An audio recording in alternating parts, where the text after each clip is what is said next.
14 సంవత్సరాల పిల్లోడు ఒకరోజు నేను ప్రపంచంలోనే గొప్ప బాక్సర్ని ఓడిస్తాను అన్నాడు.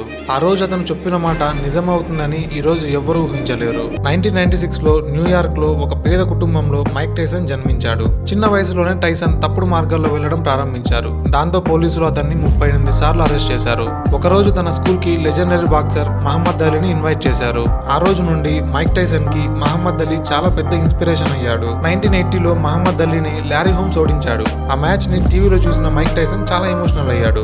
అప్పుడు టైసన్ ఒక నిర్ణయం తీసుకున్నాడు. ఒక రోజు నేను లారీ హోమ్స్ ని నాకౌట్ చేశాను అన్నాడు. ఆ తర్వాత టైసన్ క్రమశిక్షణతో బాక్సింగ్ ట్రైనింగ్ ని ప్రారంభించాడు.